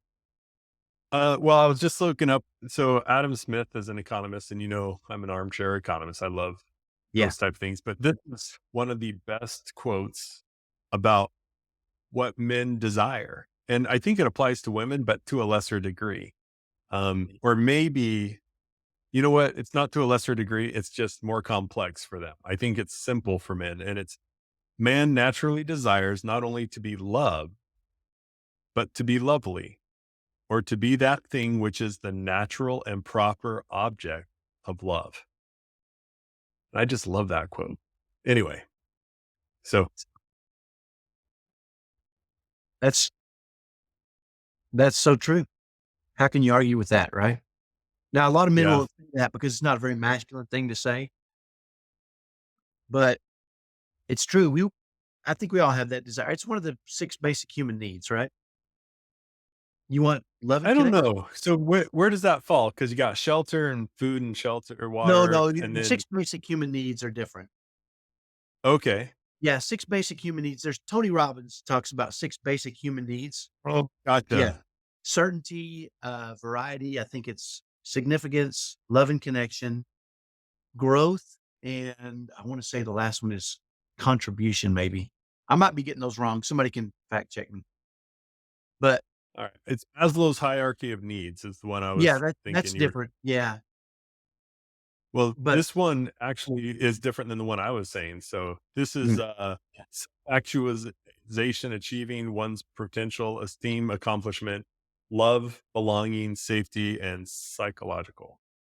So yeah, that's different too. that's But different too. anyway, Yeah. go ahead. Yeah, love and connection. In either list, right? It's a major desire that we all have. I think it's interesting, you and I had this quick conversation. Even though my wife passed away almost 2 years ago, I still feel married to her. I still feel Yeah. connected to her, right? So deeply. I can't talk to her, but I kinda do in the evenings. I kind of report, and listen for guidance and those kind of things, but I still feel so intimately connected with her that it's interesting to me 'cause, I've actually been called out by multiple people now in some church hierarchy have called me in and said, "It's okay to date." And I said, "Okay, I understand that whenever the time is right, I will." I have 0 desire. I still feel like she's you know what I'm saying? I just Yeah. and I know it's because of my It's a consequence of becoming one with someone, yeah. right? Yeah. I that's the what a wonderful little testimony of the unity that you had with Shelly, because it still doesn't feel right to go out and try and date somebody. Nope. Essentially, and you know what, Kyle? I predict this. If it ever comes to that point, it's not that you're gonna go be trying to find somebody to join you. It's gonna be that you're gonna go find somebody to join with. And that's gonna be different. And someday we can talk about the difference between joining you and joining with. But I don't, man, I can't imagine trying to have to navigate those waters again. I'm so crazy happy with my bride and I, my wife of 25 years. The thought of dating somebody else is Yeah. Yeah. no yucky. Right. It seems foreign because essentially what they're gonna be doing, because I'm so united with Sarah, they're gonna end up dating Sarah, which is weird to say out loud. That So is weird to let's not say. I even can't believe you said that, Cameron. I did. Said it. Because I'm and all the baggage now, it's not just my baggage that Right. they would have to deal with, it's gonna be my baggage and Sarah's baggage. Right. Yeah. I don't know how they do it. And I've watched my in-laws who have, lost a spouse through death or divorce, and they get married again, and I'm in awe with the transition because I know that I would have a hard time being alone. That is a truth statement. I don't know what I would do if I didn't have Sarah with me, like, Yeah. and I would. that would be torture. I don't know what I would do, but making that transition where then you s it's okay to have someone else. So Sarah's the ruler in which I measure greatness and beauty and everything that's desirable. Right. Well, to be able to date again, how do you s so now everyone has to compare themselves to the ideal? That's not fair to them. Yeah. I don't know Well, how to here's what you yeah, would just probably do. You would live in, you would I can tell you my experience has yeah, been, you said something that rings true. You said, um, it's not I couldn't be alone, I would live in torture. It mhm, can be that, right? And that's it's something that you face, right? yeah, But being alone, still feeling married to her, still feeling her presence, still being surrounded by people. I was at a high school football game last night. My son played high school football, and there was hundreds of people around me, and I felt alone, mm, right? And it's like you said, it's sometimes it is torture, right? And you yeah, can't escape it. But I'm so grateful. I mean, I can't, having thought I was going to lose her 15 years ago, and then having her for 15 more years, I am so grateful that my kids got to know her. My twins know who their mother is. They've seen yeah, and felt her, right? I'm so grateful for those 15 years. And I think those 15 years might have been the best because of the change in me and because of the way she and I faced major trials in our lives together and really uh, turned to divinity, right? I mean, there were times I don't want people to misread the fact that there were times when my wife and I were at opposite polar ends of our relationship was damaged in some cases. There were times when mhm, we were, looking back, I remember one time we were talking about it, and she said there were times where I just didn't want you ever to come home again. That so and there were times where I thought this isn't the life I signed up for. I'm leaving and I ain't coming back. Now, she never yeah, told me that in the the truth. moment. She never Yep, told me that in the that's moment. smart. I never told her that in the moment, right? But as we talked later on about some of the things we've faced in our family and some of the just heartbreaking trials and tragedies, it made it facing those things as a team made us stronger, right? Even though sometimes I was ticked off at her and sometimes she was ticked off at me, we still weren't going anywhere, right? We weren't Right. we fought through that and fought for us. And I think that's a big part of it, right? Trying to find the beauty in each other, trying to find the the value and the wonderfulness in each other, right? I think that Mhm.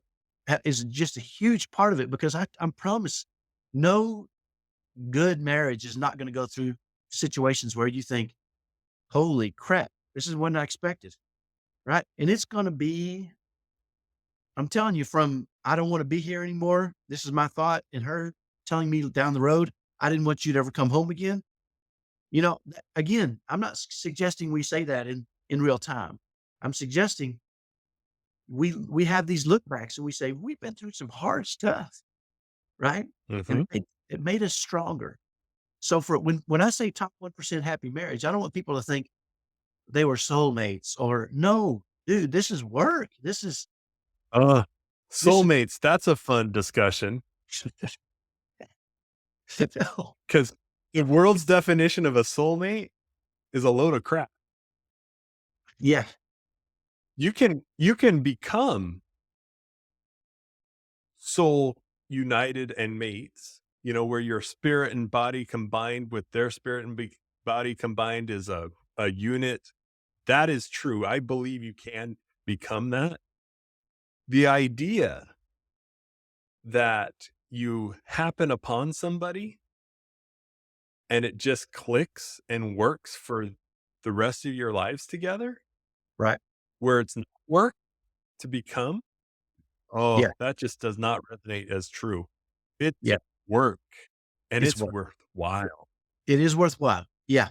There's yeah. And anything worth having is worth working for, right? I mean, that's just Mm, the reality of how the whole thing works. I think I think part of the problem a lot of us have is instead of focusing on a lot of us have these goals, right? What I think my relationship or marriage should be, right? And we focus okay. on the goal instead of focusing on the growth. And if we focus on the growth, then we get right. We're constantly focusing on the growth and constantly making our marriage better and constantly working through things. Mhm. Probably a month before my wife passed away, we had a nasty argument. I remember, and it was over. I can't remember what it was over now. And guess what? It doesn't really even matter. But Right, it yeah. was one of those knockdown, drag out. And again, we have a top 1% happy marriage, and we were not happy with each other. And Yep, then it was a knockdown, drag out conflict, yep, right? A month before she passes away, right? Now, the good news is, I know within hours, she and I never cold shouldered each other, right? mhm, That's one thing that we never did. And I know some people, they grow up in that atmosphere and environment and they do that. And so we would figure stuff out, right? We would come to some resolution and conclusions. And sometimes it was to agree to disagree, but we still loved each other and we were going to figure some stuff out. But yeah, a month before she passed away, we had a knockdown, drag out argument. And we went in our room and closed the door. And I think the kids kind of got out of our hair because they knew there was something going down between mom and dad. Right. But, you know, I mean, I don't know, hours, days, they still saw us loving each other. It wasn't like sure, that was the end and that's what was left on. And guess what? If it had been left on that, it still doesn't matter. Right? It was yeah. periphery compared to the total package of our relationship. Right? The I'm not 30 gonna years of what you guys yeah, put 30 together, yeah. years. Yeah. Yeah. And my kids know that. They know I'm not afraid to talk to them about it either. You know? Um, we'll Mhm. have discussions. And so go ahead. That's so that brings up a thought about what to share with your kids about and when about the realities of marriage, because, there was a time that I thought it would be wrong for my kids to know that I had conflict with my wife. It wasn't phrased that way in my mind, but I Yeah. didn't want them to think that their mom and dad had issues. So, just so you know, my if you ask any one of my kids who's number 1, it's Sarah. Go ahead. And you ask them the lifeboat questions, I've never talked to them about that, but they know that all 8 of them are done and Sarah's the one gonna live, That's a right? hard thing to say, so I don't want people to take that the wrong way. It just very clearly distinguishes how much you love your wife, right? And yeah, Yeah. yeah, Okay, here's a real conversation. Um, and I hope people understand where this came from, but there was a time when we were having to figure out what to do with our child, who we both love, who was having behaviors that put him and others at risk. And I'm 6'8". And if things had continued to progress down this road, and I believe in talking about the worst case scenario yeah, me about too. everything. Sure. I like having a flow chart. Kyle has plans. I have flow charts. Right. And when I was talking to Sarah, and it was heart wrenching conversation because I expressed to her that as much as I loved our child, it was better. It was better that we have him live somewhere else where we could then our relationship, my my relationship and her relationship would be protected and we could nourish and strengthen that Right. over potentially having a split where this child became the primary focus. Right. And that was not okay with me where the child became the primary focus and our relationship was torn. Right. And it did not go well. I did not phrase things well. I didn't use the right words, Yep. but the intent was that I choose her. And so that's what I finally started saying is when it comes down to it, Sarah, I choose you over all the kids. Right. That's what I'm saying is you're more important to me. And she's like, well, the child is important to me. I was like, is it more important than our marriage? Right. And she did not like that question. Yeah. Ooh, boy, that got me into trouble. But we had the full discussion Sure. where she know, and I don't think she ever would say it. I don't Yeah. think she's willing to, but I know that she values the marriage over the kids. But that's a decision. I think the Sophie's choice is the phrase that people use to describe an impossible decision about who lives and who dies. Right. In this case, she couldn't even comprehend that choice. But for me, I know that it's Sarah over any one of our children, Right. and it's Sarah, and relationship wise too. So if down the road one of our kids needs to come into our home for a time to receive help, okay, great. If it causes contention between Sarah and me, they need to go. Right. And I love them, but this is my relationship with Sarah is far more important to me than collectively all of my relationships with my kids. And I think And that's that is everything to say. well, it's a I heard somebody one time say it's bad to make big life decisions in an emotional state, right? Mhm. And I think what we're describing here, and I would suggest that women that listen to this are not going to like it at all what we're saying, right? Yeah.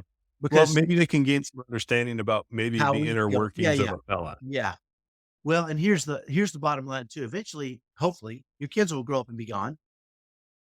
Yes. Hopefully, maybe. Hopefully, yeah, hopefully, eventually, and who? What are you going to do then, right? You kind of need to. It's not a bad idea to try to connect with your spouse at a higher level, right? And I realized this is one of the conversations I had with my son last night. And there's this a natural connection between mothers and kids, right? And they are wonderful nurturers, and that's by design, right? And sometimes it Yep. feels like to them that we're saying we're being cold and heartless, right? And Right. when in reality, we understand that nurture connection. And we mentioned this early on. There's going to be a time where you come in second. There's going to be a time where you come second, right? And you gotta figure that out as a man. You gotta figure out how to stay involved, stay right, especially if you have multiple kids that have challenges, as we both have. There are gonna be times where you're gonna Mhm. feel like she's spending so much time with them, I'm not getting nothing out of her, right? She's giving me nothing. Well, they're your kids. Grace is what you need to look at and figure some stuff out, right? You gotta figure some stuff Yeah. out as a man. It's being a man ain't easy, being a woman ain't easy, and none of it's easy, right? But, Yeah. what you're talking about is hopefully you had that conversation when the emotions had died down, right? There's a time for every conversation, right? Mhm. When my wife was in the hospital was not the time to have certain conversations, right? Yep. Emotions were high. You know, maybe 6 months after my wife passed away was not the time to have certain conversations, right? Maybe a year after my wife passed away was not the time to have certain conversations, right? And that's a lot of it is being thoughtful again, you know, when the emotions, when it's in the past or when the emotions have subsided a little bit, there are times to have those conversations, right? And tell your And kid, my goal my goal is to have those conversations before the emotional state is there. good luck, man. So, Holy moly, yeah, that's God. Lee, Isn't that nuts? that's nuts. Worst case scenario guy here. Oh, well, let's get a flow chart in place so that when we get into the emotion, Yeah. we don't have to rely on our emotions. We can rely on the flow chart. Well, and here's Well, where we set it, and this is the result. This is what our decision was when we weren't emotional about it. Let's yeah. follow the flow chart. Yeah. See, and That's I think we do the same thing, but here's what I do. When events happen, right? And I think, I didn't really like the way that went, right? mhm, So I'll give you an example. Right after Shelley passed away, everywhere I went seemed like I'd go to you're Walmart and seeing see an old couple, and I'd fall apart, and I'd come home yeah, and I'd say, "Okay, now I know that's tough for me. I probably need to sit down and think how I'm gonna approach that next time." And maybe my goal is to go to that couple and say, "I love seeing you guys in love," and find joy in it for them, and it'll fix me, sure. right? So I Yep. can't say that I look. I think what I do is when things happen and they don't go well, I go back home and I say, "Okay, it's probably gonna happen again." I mean, hopefully not. But if it Sure. does, I'm gonna be prepared and I'll map out some sort of preparation, right? So then when it does happen, I can not fall victim, right? So I don't think I'm a worst case scenario guy. I'm really the ultimate optimist, I think. But I'm also Well, realize things are well, gonna happen. let me ask you this. Do you think I'm not an optimist? No, I'm Knowing not me? saying that. I'm talking about me. No, because Yeah. I because Well, I see things. my flow chart thing, I go down the awful road, Mhm. so then I can focus in on the what And is I'm not saying you're not an optimist. Right. I don't wanna I'm not okay. taking it that way. I guess I just once I experience it, then I make the plan, right? And Okay. and try to come up with a What it's if like, you see someone else who experiences well, I mean, that happens naturally, right? If somebody else goes through an experience and you think like when my wife passed away, I knew we weren't the mhm, first ones that had happened to. I knew there was right? can ruin families, it can ruin kids' lives. I sat down and made a plan with each of my kids, not But with you waited until afterwards. When your yeah. wife passed away, I started flow charting things right away. See, My there's a wife's still difference. alive, and I Right. that is a difference. That is a Yeah, difference, yeah, interesting. yeah. Now, again, I think we're running down the same path here, right? But Yep. I'm also not prone to, I don't know. I think it's just a different approach, but hopefully let me tell you where I I learned agree. with my son Eric, Okay. right? My son Eric, who's more severe on the autism spectrum, would exhibit certain behaviors, right? I didn't want to go through every behavior every kid with autism had ever in his life and come up with a plan. But when he Sure. did exhibit certain things, I would sit down and say, okay, what's the challenge? What's the objective? What's the strategy? What's the tactics I'm going to follow? And have a plan so that next time it happens, I've got a plan and I can work that plan instead of being overly emotional or getting sucked into the right. So, so I didn't want to sit down and say, and maybe it's just me not wanting to. I mean, I don't know. It's two different ways to approach it. Well, yeah, let me tell you this, Good. Sarah, I discovered this, Jordan Peterson has a personality test to do with your spouse. Oh It yeah. is so much fun. We did it for a date night. I think it's like 25 bucks or Yep. maybe $30 total. And you both take it, and then it tells you how you as a couple intersect with your personalities. It was a lot of fun. Interesting. We discovered so much during that as we took that test. And then we started down this train of discussing things when our son was diagnosed with OCD, moral OCD, and being on the autism spectrum. I started to realize that I have a lot of the same traits. Like, I'll tell you sometime about being there's a number that won't leave me alone. And I use that because it's not a choice. It just, this number is everywhere. When I see it, I get a little bit of a thrill. If I see a pattern that includes it, I solve it. It's bizarre, right? It's just, it happens in my head. Right. Now, I found out that my wife shows up to events and social settings and she just exists and she goes with the flow. I didn't know people did that. Mm, I I have if I'm showing up at a social setting, I prepare in my mind who I'm going to be seeing, things that I want to say to certain people to help buoy them up.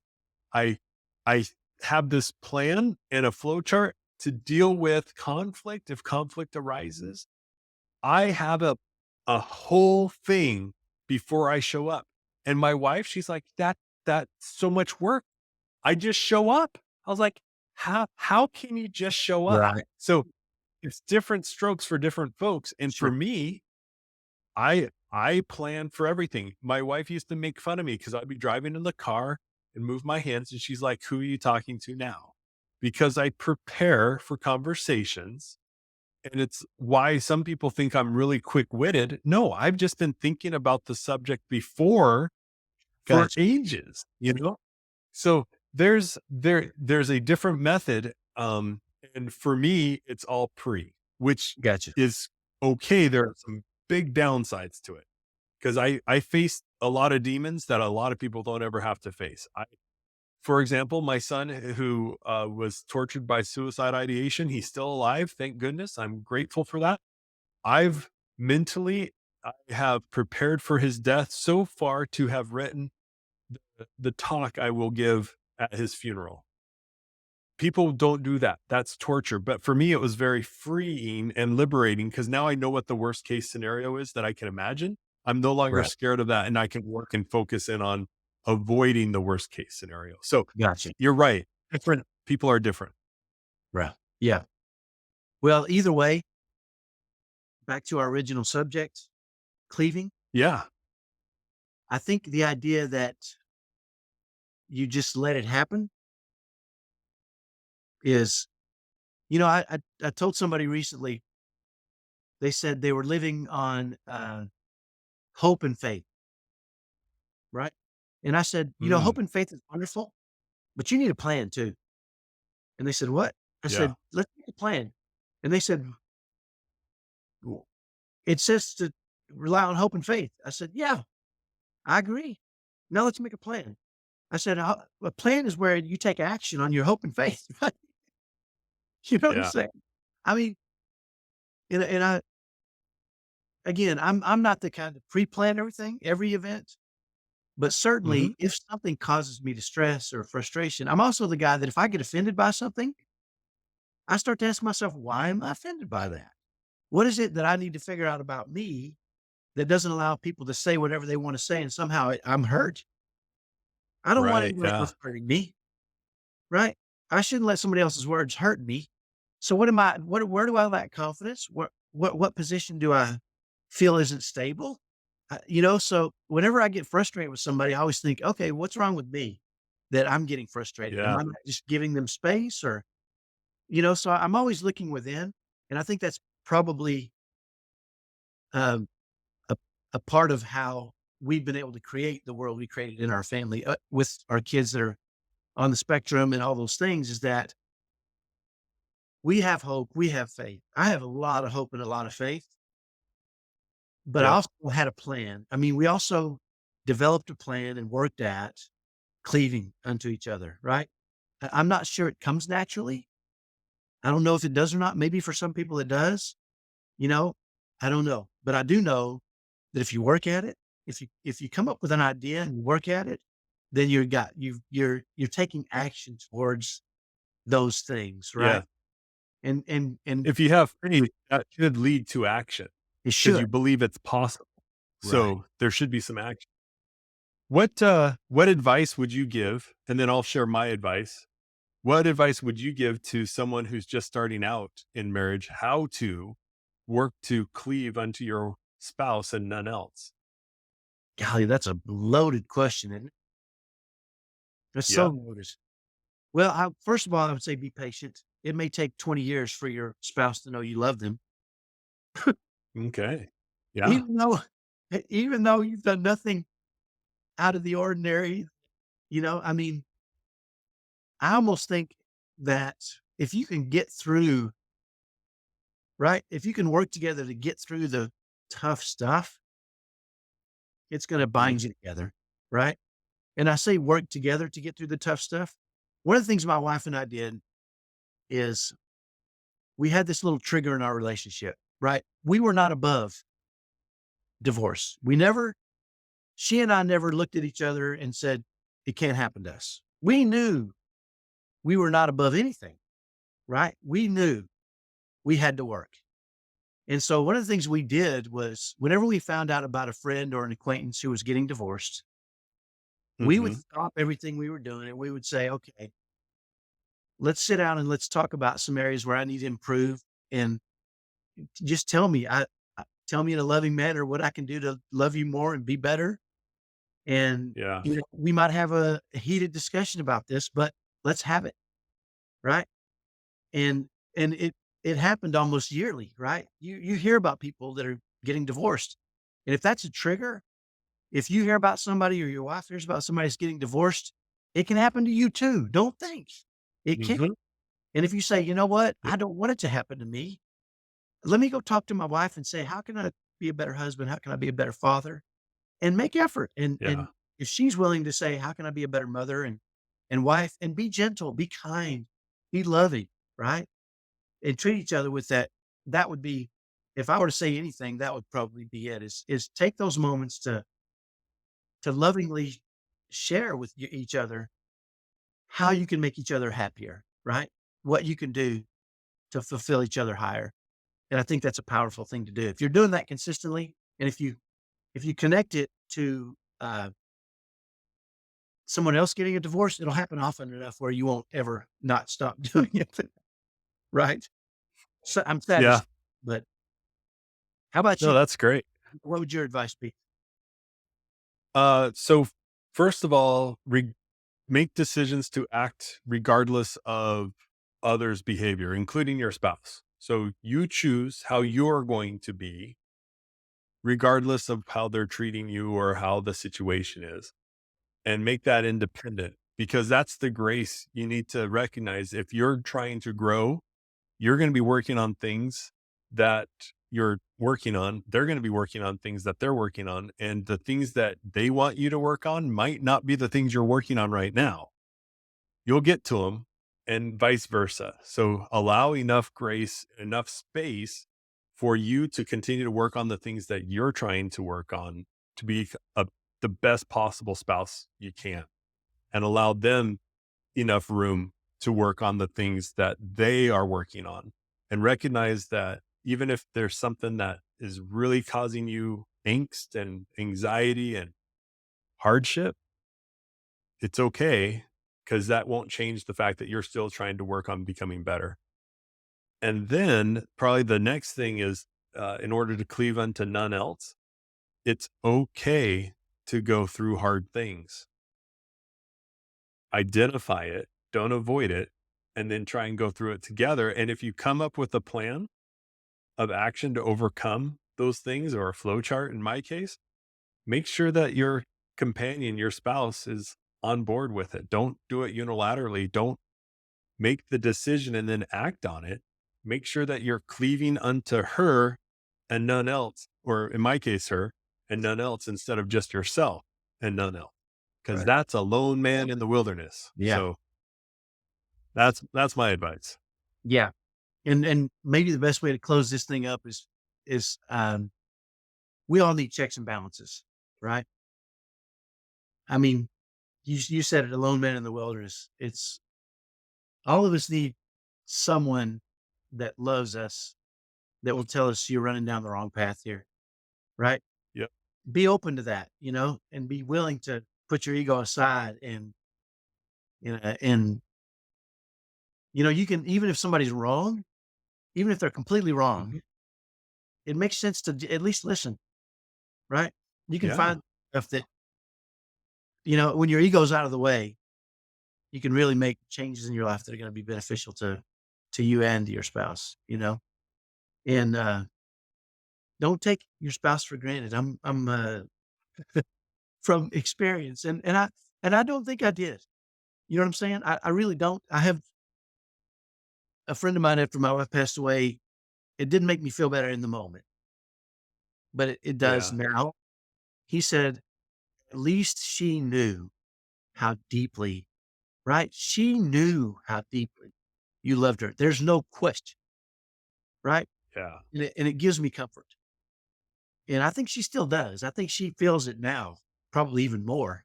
She probably knows the depth even more now, you know? Yeah. But make sure that you're doing things that are exhibiting that, right? Consistently. Because tomorrow's never promised. It's not promised. So, yep. Well, Cameron, interesting So, conversation.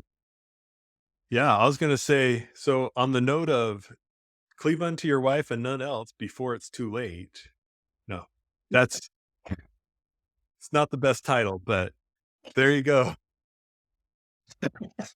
Yeah. Thanks for talking about this again. Yeah, And say again, because we've talked about this probably 10 years ago in different ways, and yeah. it's so much fun. I look forward to these every week. Thanks for I do too.